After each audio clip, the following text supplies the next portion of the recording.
Saya Nova Natasha, NIM 76. Saya akan menjelaskan tentang model pembelajaran inquiry. Kata inquiry itu memiliki arti menyelidiki dengan cara mencari informasi-informasi dan melakukan pertanyaan-pertanyaan. Sedangkan model pembelajaran inquiry itu memiliki arti model pembelajaran di mana guru berusaha mengarahkan siswa untuk menyadari apa yang sudah didapatkan selama kegiatan belajar.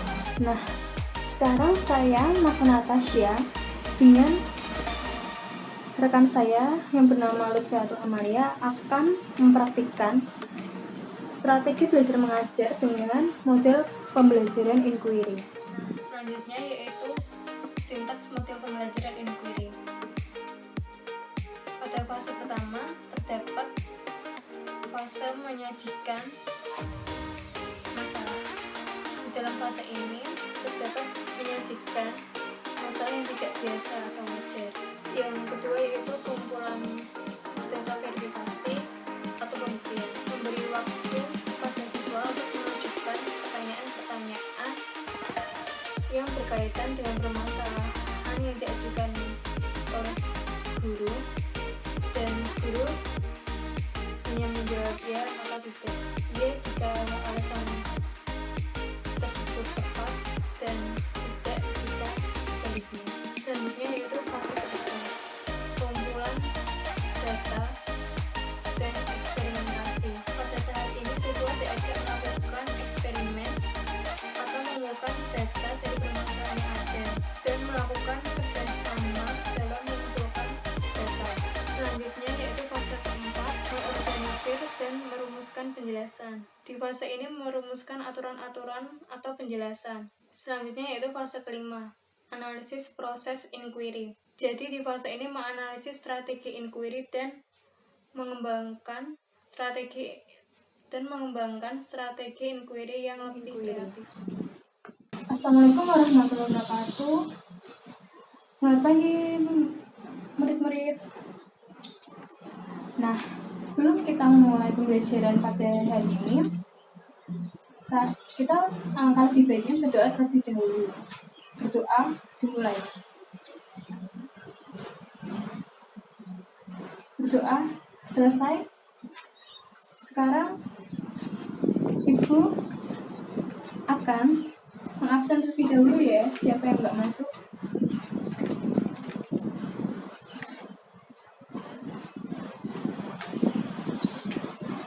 Ya Bu, hari ini yang nggak masuk Ikandria Ramadhani Reva.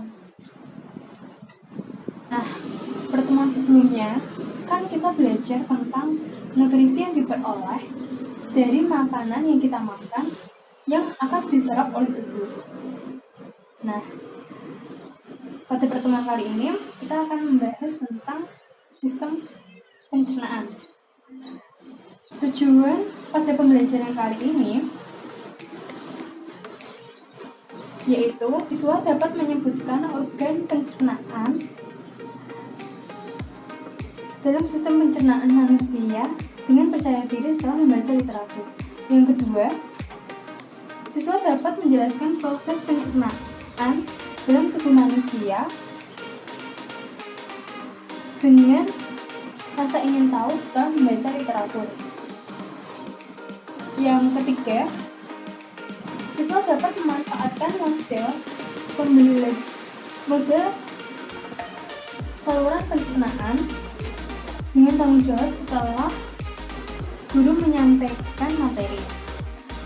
Lanjut ke kegiatan inti dalam proses belajar mengajar.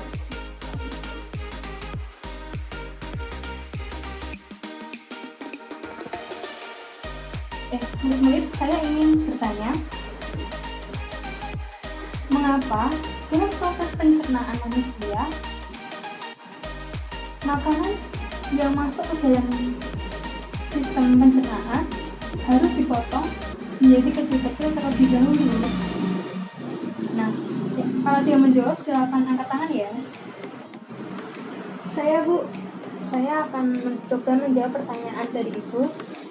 Jadi, makanan yang masuk ke dalam organ pencernaan kita harus dipotong terlebih dahulu agar mudah dicerna, Bu.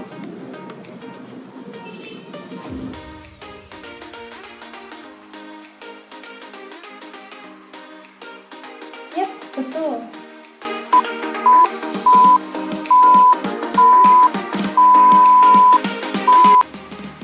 Oke, selanjutnya untuk kelompok ya, kita akan membuat model pencernaan. Jadi kalian nanti menggambar alat pencernaan tersebut.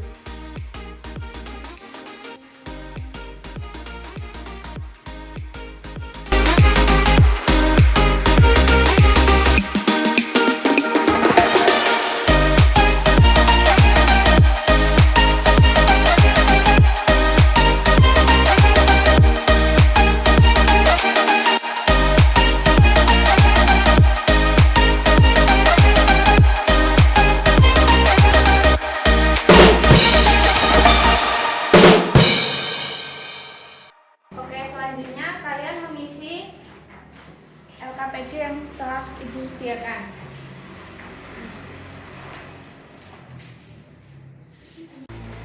Oke, setelah LKPD dikumpulkan, siapa yang mau mempresentasikan hasil diskusinya tadi? Saya. Ya, silakan Arin maju.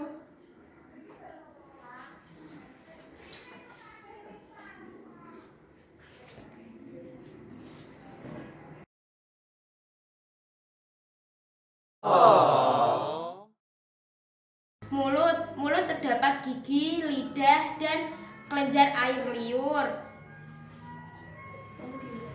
Kemudian, esofagus atau faring adalah saluran yang menghubungkan antara mulut dan lambung. Lambung adalah tempat penyerapan zat-zat kimia dari makanan. Usus halus adalah tempat penyerapan sari-sari makanan. Usus besar adalah tempat penyerapan air. Oke, itu penjelasan dari Arin ya. Tepuk tangan teman-teman semua. Kembali ke tempat duduknya. Oke, sekarang di dalam lambung terdapat 3 cairan. Ada yang bisa menyebutkan cairan apa saja itu? Saya. Oke, Arin. Mengandung asam klorida, enzim pepsin, dan enzim renin. Lalu fungsi dari enzim pepsin sendiri itu untuk apa? Enzim pepsin akan menghidrolisis atau memecah protein menjadi pepton atau campuran dari polipeptida dan asam amino. Oke, benar sekali.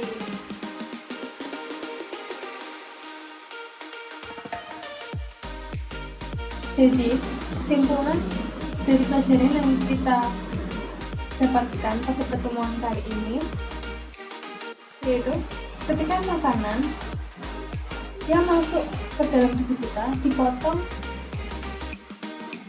menjadi lebih kecil-kecil agar nantinya mudah dicerna dalam sistem pencernaan. Pada proses sistem pencernaan tersebut ada 2 sistem pencernaan. Yang pertama yaitu pencernaan kimiawi dan yang kedua pencernaan mekanik. Pencernaan mekanik terjadi di dalam mulut dan lambung. Proses yang terjadi di dalam mulut melibatkan bantuan dengan gigi untuk gerakan mekanik dalam pencernaan, dalam mencerna makanan tersebut. Sementara itu, proses mekanik yang terjadi di lambung merupakan gerakan mekanik yang meremas makanan dan mengaduk makanan. Selanjutnya, pencernaan kimiawi dilakukan oleh enzim. Enzim yang berperan dalam proses pencernaan kimiawi ada 4. Yang pertama amilase, yang kedua protase, yang ketiga lipase, Yang keempat, maltase. Yang pertama, enzim amilase. Enzim amilase ini mengubah amilum menjadi maltosa. Yang kedua, enzim protease. Enzim protease ini memecah protein menjadi asam amino. Yang ketiga, yaitu enzim lipase. Enzim lipase ini memiliki peran memecah lemak menjadi asam lemak. Keempat, ada enzim maltase.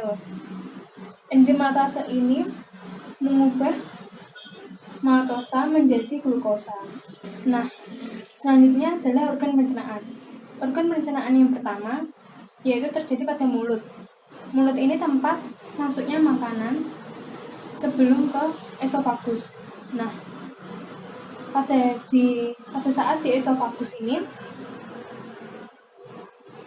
jalur masuknya makanan menuju ke lambung, dan pada esofagus ini terjadi gerakan peristaltik. Selanjutnya yaitu di lambung. Di lambung ini terjadi proses makanan yang dicerna oleh enzim protease dan asam lambung. Selanjutnya yaitu pankreas. Pankreas ini berfungsi untuk memproduksi enzim pencernaan. Kemudian ada organ liver. Di dalam liver ini berfungsi untuk memproduksi cairan empedu yang selanjutnya akan disimpan di dalam kantong empedu. Selanjutnya yaitu duodenum. Duodenum ini sebagai tempat makanan yang kemudian akan dicampur dengan cairan empedu. Nah, selanjutnya ada ileum. Di ileum ini berfungsi sebagai tempat penyerapan absorpsi. Kemudian terdapat kolon. Kolon ini berfungsi sebagai tempat reabsorpsi atau penyerapan kembali dari sisa makanan. Kemudian ada rektum. Nah, di rektum ini tempat penyimpanan zat sisa makanan. Yang terakhir ada anus. Di dalam anus ini berfungsi sebagai tempat pembuangan zat sisa makanan. Sebelum kita mengakhiri pertemuan pada hari ini, alangkah lebih baiknya kita berdoa terlebih dahulu. Doa, silahkan.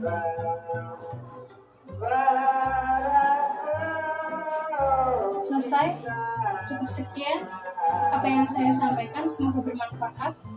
Wassalamualaikum warahmatullahi wabarakatuh.